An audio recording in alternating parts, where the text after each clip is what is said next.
Most people believe that being old school is just a nostalgic trip down memory lane, a simple fondness for neon lights and cassette tapes. But what if I told you that's a lie?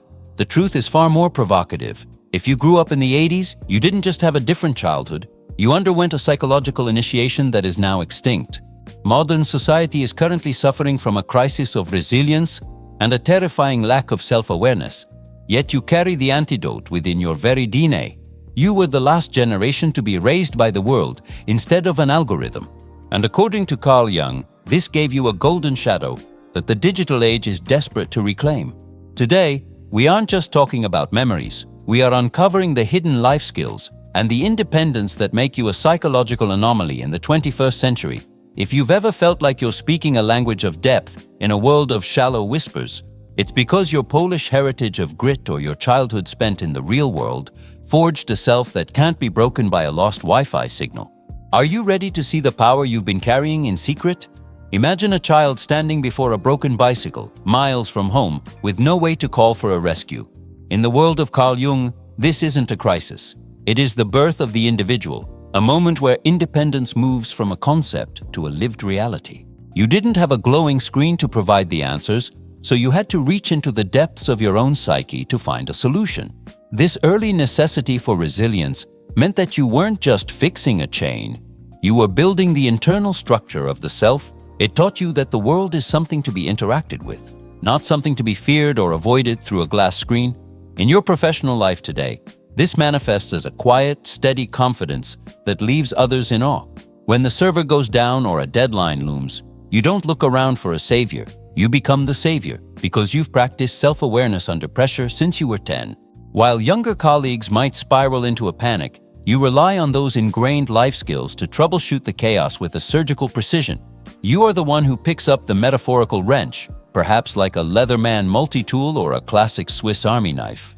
Knowing that you have the internal tools to match, your Polish heritage of endurance often whispers that hard work is the only way through. And you listen. To truly harness this power, you must practice what I call the manual audit in your daily routine. Next time a minor household disaster strikes, a leaky faucet or a flickering lamp, resist the urge to call a professional or watch a 10-minute tutorial immediately. Sit with the object, look at its mechanics, and let your adaptability guide your hands to try one fix before seeking outside counsel. You might even find that reading The Archetypes and the Collective Unconscious provides more insight into your drive for mastery than any modern productivity blog ever could. This isn't just about being handy. It's about proving to your unconscious mind that you are capable of holding your own world together. This radical independence is your bedrock, the foundation upon which your entire character is built. It's a quiet strength that doesn't need to shout to be heard, providing a sense of security that others find deeply magnetic. But this ability to act is only half of the ancient equation that defines your unique psychological makeup. There is another, more silent power you developed while waiting for the world to catch up to your needs. This secondary trait is what allows you to endure the long winters of the soul without breaking. And it's something the modern world has almost entirely forgotten how to practice. In the current age of instant dopamine, the concept of patience has become a revolutionary act. Growing up in the 80s, your reality was defined by the not yet, waiting a full week for a 30-minute cartoon or standing in a grueling line for a simple treat. From a Carl Jung perspective, this enforced stillness allowed the ego to detach from immediate desire, fostering a profound sense of self-awareness. You weren't just waiting for a toy or a television show. You were learning to inhabit the silence of your own mind without the need for constant external distraction. This slow-burning resilience became a secret reservoir of strength that you carry with you even now in your current career and relationships. This translates into a calm heart that acts as an anchor for everyone around you, while others are losing their minds over a slow-moving project or a delayed flight. You possess the independence to simply exist in the moment without falling into a shadow-driven rage.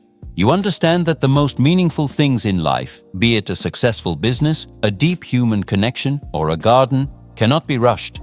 Your Polish heritage perhaps instilled in you that the harvest only comes after the long, patient winter of preparation. You don't just deal with delays, you use them as a space for internal reflection to sharpen this superpower.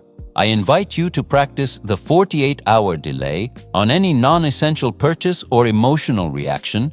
If you see something you want to buy on a whim, or if an email triggers your anger, wait exactly 2 days before you act. Use that time to observe the impulse from a distance, much like you once waited for a favorite radio song to finally play so you could record it on a cassette. This simple exercise in life skills reconnects you with your inner authority and prevents the modern world's frantic pace from dictating your peace. It's a way of reclaiming your time from the hungry ghosts of the digital age. This mastery over time is what makes you such a formidable force in a world that has lost its rhythm. By knowing how to wait, you've developed a level of adaptability that allows you to outlast any storm or setback. But there is a specific type of magic that happens when you combine this inner stillness with the presence of another human being. It's a skill that goes beyond words or screens, rooted in a time when a person's face was the only interface you had. This ability to truly see others is the next key to unlocking your full Jungian potential. Long before we were buffered by glass screens and algorithms, human connection was a raw, unfiltered experience. In the 80s, you couldn't hide behind an avatar. You had to walk to a friend's porch and present your true self to the world. This necessity for direct contact forced you to develop an intuitive grasp of the Carl Jung concept of the persona, the mask we wear in public, because you spent years reading micro-expressions and hearing the subtle shifts in a physical voice. You learned to see through the masks of others. You developed a high degree of self-awareness by seeing your own reflection in the eyes of your peers. In your life now, this manifests as a rare ability to read the room with a precision that borders on the supernatural. At the office, you are often the first to notice when a colleague is struggling. Even if their emails remain perfectly professional, your resilience in social situations allows you to handle conflict with a grounded presence that younger, digitally native generations often lack. You don't just exchange information, you build bridges of trust because you value the soul behind the data. This is one of the most vital life skills you possess, the ability to make someone feel truly seen in a world that often ignores them. To deepen this gift, I suggest you practice the silent observation during your next important meeting or family gathering. For the first 10 minutes, don't focus on the words being said. Instead, observe the body language, the tone of voice, and the energy in the room. This is a form of adaptability that allows you to connect with the collective unconscious of the group. If you feel a friend is disconnected, don't text them, call them, or better yet, invite them for a coffee and leave your phones in the car. Direct eye contact is the golden shadow of modern communication, and using it will instantly elevate your influence and warmth. This capacity for deep, authentic engagement makes you an invaluable leader and a cherished confidant. You are not swayed by the superficiality of modern social media because you know that a like is a poor substitute for a handshake. This grounded nature allows you to stand firm while the world around you shifts and changes at a dizzying pace. In fact, you have become a master of navigating these transitions, acting as a living link between the physical past and the digital future. This unique position as a bridge person is the next profound layer of your psychological journey. You occupy a unique psychological space, standing firmly as a bridge between the analog past and the hyper-digital present, according to Carl Jung. The ability to hold two opposing ideas in the mind at once is a sign of a highly developed self. You remember the tactile weight of paper maps and the patient whir of a rotary phone. Yet you navigate the cloud with ease. This isn't just a technical trick, it is a profound form of adaptability that allows you to translate ancient wisdom into modern contexts. You possess a rare resilience because your identity isn't tied to a specific tool, but to the timeless ability to learn and evolve. In the modern workplace, this makes you an indispensable strategist and a master of human connection.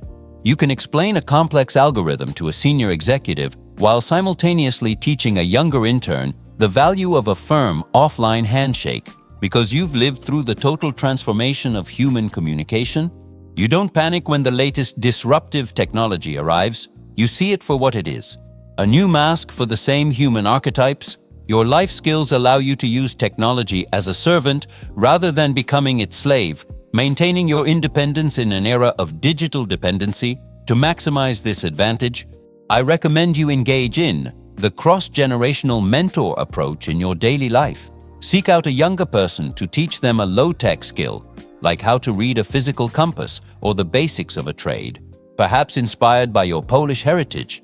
In return, ask them to show you a new digital tool or software, and look for the psychological patterns within it. This exchange reinforces your self-awareness and keeps your mind agile. By consciously walking in both worlds, you prevent the stagnation that often comes with age and the shallow burnout that comes with youth. This fluidity of mind is what protects you from the identity crises that plague so many in the modern world. You aren't afraid of the future because you are deeply rooted in a history that you personally experienced. This historical anchor gives you the perspective to look inward, away from the noise of the crowd, to cultivate a space that belongs solely to you. It is within this quiet, protected center that you find your ultimate strength, the secret garden of your own unconscious mind, where your true power resides. In the silence of an 80s afternoon, before the world was connected by 1,000 invisible threads, you were often left alone with your own thoughts.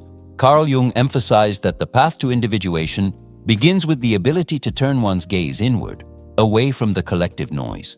Because you spent your formative years playing in the woods or sitting in quiet rooms without a screen to fill the void, you cultivated a deep self-awareness. You built a secret inner garden, a psychological fortress where your identity was forged not by social media validation, but by the quiet whispers of your own soul. This early habit of introspection granted you a level of independence that is virtually unreachable for those who fear their own company. In your adult life, this manifests as a remarkable emotional resilience and a lack of need for external likes to feel worthy. When the world outside becomes chaotic, you have a place to retreat, not to hide, but to regroup and find clarity within your own human connection to the self. You aren't easily swayed by passing trends or the frantic energy of the crowd, because your roots go deeper than the surface of modern culture. Your Polish heritage might call this a grim determination, but Jung would call it the integration of the personality. You are comfortable with your shadows, understanding that sadness and anger are not enemies, but messengers from the unconscious. To nurture this inner sanctuary, I encourage you to adopt the 20 minutes of digital silence every evening. Turn off every device, sit in a comfortable chair, and simply observe the thoughts that drift through your mind without judgment. This is a vital practice among life skills for the modern age, allowing you to maintain your adaptability without losing your core. You might find it helpful to keep a red book of your own, a journal where you record your dreams or reflections on your daily journey. This reinforces the idea that you are your own best friend, capable of providing the wisdom you often seek from others. This internal groundedness is the ultimate gift of the 80s generation, a psychological treasure that allows you to walk through the world with unshakable poise. By mastering your inner garden, you have become a person of depth in a world of shallowness, a beacon of light for those lost in the digital fog. You have learned that the greatest adventure isn't found across the globe, but across the threshold of your own mind. This journey of the soul is never truly finished, but rather, it evolves into a new way of existing, one that prepares you for the ultimate realization of your potential. We have traversed the landscape of the unconscious and mapped the rare architecture of your mind. But knowledge without application is merely a ghost in the machine. Are you willing to stop being a passive observer of your own life and start being the architect? You possess a level of independence and resilience that others would pay a fortune to acquire. Yet you often let these gifts sit idle. Why are you still seeking permission from a world that doesn't have your depth? The modern age is starving for the human connection and self-awareness that come naturally to you. Will you continue to hide your golden shadow, or will you step into your role as a bridge between eras? I challenge you to take one of the practical steps we discussed today, whether it's the 48-hour delay or the 20 minutes of digital silence, and witness how your reality begins to shift. Your Polish heritage of endurance and your Carl Jung-inspired insights are not just memories, they are weapons for the soul. What is the one life skill from your 80s upbringing that you feel the modern world needs most right now? Is it the patience to wait for quality or the adaptability to fix what is broken? Share your thoughts in the comments. Let's wake up the collective unconscious together. If this journey into the deep waters of the mind resonated with you, show your independence by taking action, subscribe to the channel, and activate all notifications. Do not let the algorithm decide when you grow. Take control of your evolution and continue your journey toward the true self with us.